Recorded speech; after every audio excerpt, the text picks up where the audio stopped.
আমাদের গ্রামাঞ্চলে বেশ কিছু কথা প্রচলিত রয়েছে। প্রচলিত প্রবাদ বলা যায়, প্রবচন বলা যায়। কখনো, কখনো এই প্রশ্ন জাগত যে এগুলো কেন সৃষ্টি হয়েছে? এর ভিতরে কী কারণ ছিল? কিভাবে এগুলো এসেছে? এই পর্যন্ত কেন এই প্রবাদ প্রবচনগুলো প্রচলিত রয়েছে? কেন মানুষ এগুলো কথার সাথে মিলিয়ে বলছে? তার মধ্যে যেমন একটি ছিল, "সুই বলে ঝাঁঝর রে, তোর শরীরে ছিদ্র।" সুই বলে ঝাঁঝর রে, তোর শরীরে ছিদ্র। অথচ সুই নিজেই জানে না যে তার শরীরে একটি ছিদ্র রয়েছে। অন্যের ছিদ্র নিয়ে তার মাতামাতি। আবার আরেকটি কথা রয়েছে, যেমন কিসের মধ্যে কি, পান্তা ভাতে ঘি। অর্থাৎ পান্তা ভাতে ঘি দিয়ে খাওয়া যায় না, ঘি খেতে হলে গরম ভাত লাগে। তার মানে আপনি যেখানে যা ইচ্ছা বলা যাবে না, পরিবেশ পরিস্থিতি এবং অন্যান্য অনুকূল অবস্থা বিবেচনা করেই আপনাকে কথা বলতে হবে, অথবা সে কথাটার গুরুত্ব কতটুকু আছে এটার আদ্যপান্ত বিবেচনা করে অতীত, বর্তমান, ভবিষ্যৎ এগুলো নিয়েই আসলে একটি কথা বলতে হয়।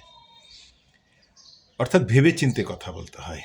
কথা শুধু জানলেই হয় না, কথা বলার আপনার মুখ আছে, আপনি কথা বলে দিলেন, সেটাই না। কথাটা কতটা গুরুত্বপূর্ণ, আর বিশেষ করে সেই মানুষটি যদি খুবই গুরুত্বপূর্ণ দায়িত্বের মধ্যে চলে আসে, আর বিশেষ করে সেই মানুষটি যদি আইন প্রণেতা হয়, সংসদ সদস্য হয়। আসলে সংসদ সদস্যকে আমরা মনে করি যে উনি সংসদ সদস্য হয়েছেন আমার এই থানার, আমার এই উপজেলার, আমার এই ইউনিয়নের রাস্তাঘাট উনি উন্নয়ন করবেন, ব্রিজ কালভার্ট উন্নয়ন করবেন, নির্মাণ করবেন। এটা আসলে সংসদ সদস্যের কাজ নয়।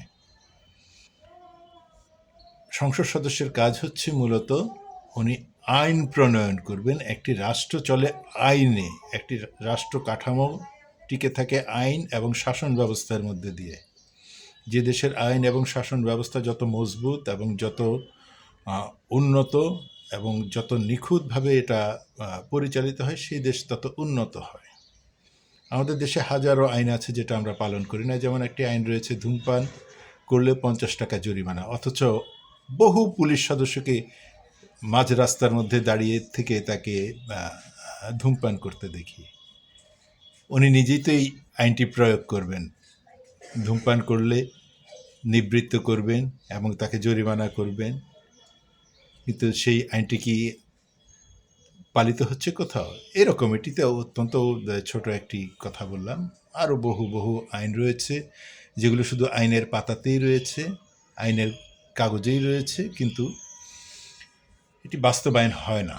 তো সেরকম একজন আইন প্রণেতা, এক সময়ের মহাবিপ্লবী, সমন্বয়ক, ছাত্রনেতা, এক সময়ের ছাত্রলীগ, এক সময়ের শিবির, এখন উনি এনসিপি নেতা এবং হালের এই গত 12 ফেব্রুয়ারি নির্বাচনে উনি নির্বাচিত হয়েছেন আইন প্রণেতা হিসেবে।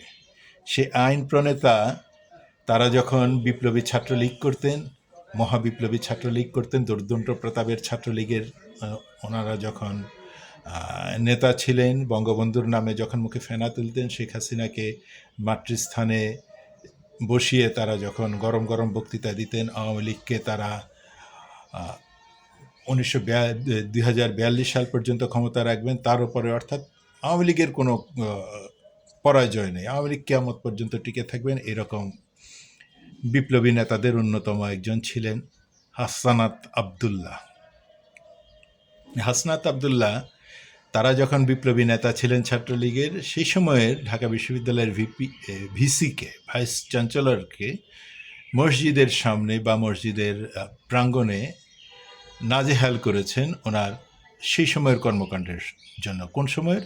যে সময় আওয়ামী লীগ ক্ষমতায় ছিল এবং ওই আখতারুজ্জামান সাহেব, ভিসি, ভাইস চ্যান্সেলর সাহেব ঢাকা বিশ্ববিদ্যালয়ের ভিসি ছিলেন। সে সময়ের কর্মকাণ্ডের জন্য উনি লজ্জিত কিনা, উনি অনুতপ্ত কিনা, উনি ভুল করেছেন কিনা, এই প্রশ্নগুলো করেছেন কে? একজন আইন প্রণেতা, একজন বাচাল, একজন জ্ঞান মেধাশূন্য মানুষ আইন প্রণেতা হয়েছেন এবং উনি আইন লঙ্ঘন করছেন। আপনি যেই সময় ছাত্রলীগ করতেন ঢাকা বিশ্ববিদ্যালয়ে, হাসনাত আবদুল্লাহ সে সময় তো ভিসি উনি ছিলেন। এই ভিসির অনুমতি নিয়ে, এই ভিসির প্ররোচনাতেই উৎসাহতেই তো আপনারা ছাত্রলীগকে হেলমেট বাহিনীতে পরিণত করেছেন, হকি স্টিক বাহিনীতে পরিণত করেছেন। আপনাদের টার্গেটে পরিণত হয়েছে শুধুমাত্র ছাত্রদল এবং বিএনপির নেতাকর্মীরা। বিএনপির বর্ষিয়ান নেতারাও তো আপনাদের হাত থেকে সেদিন রক্ষা পায়নি। এই ভিসি সেদিন যখন আপনাদেরকে প্রশ্রয় দিয়েছে, আশ্রয় দিয়েছে, আপনাদেরকে প্রলুব্ধ করেছে এইসব কর্মকাণ্ডের জন্য, তখনই তো আপনারা এগুলো করেছেন। আজকে সেই ভিসির কাছে আপনি জানতে চাচ্ছেন অনুতপ্ত কিনা।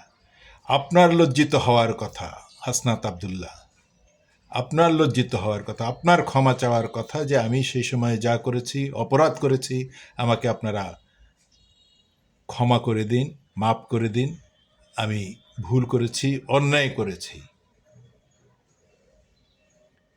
সেই ভিসির কাছে আপনি প্রশ্ন করেছেন উনি অনুতপ্ত কিনা। ভিসি আপনাকে বলেছে যে সে সময় তো আপনি তার সাথেই ছিলেন। লজ্জা লাগে না হাসনাত আবদুল্লাহ? আর কত রং পাল্টাবেন, আর কত ভুল পাল্টাবেন? এসব অসভ্যতা মানুষ সব বুঝে যায়, সব বুঝে যায়। জনগণকে এত বোকা ভাবেন, নিজেকে এখন মহাবিপ্লবী সাজাচ্ছেন। এইভাবে আসলে আপনারা ভুল পাল্টিয়ে কতদিন টিকে থাকবেন? যাকে 5 বছর 5 বছর স্যার 5 বছর, তাকে তো টিকিয়ে রাখতে পারেননি।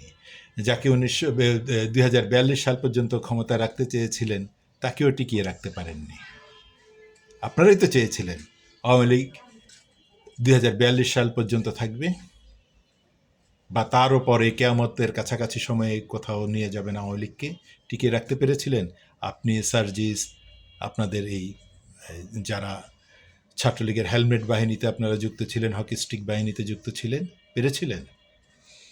ইউনিসকে 18 মাসে আপনারা বারবার স্বপ্ন দেখিয়েছেন 5 বছর 5 বছর 5 বছর, টিকিয়ে রাখতে পেরেছিলেন? পারেননি। আপনাদের এই অসভ্যতা মানুষ ধরে ফেলেছে, আপনাদের এই ভুল পাল্টানো মানুষ বুঝে গেছে। বারবার ভুল পাল্টিয়ে শুধুমাত্র আপনারা ক্ষমতার কাছাকাছি থাকতে চান।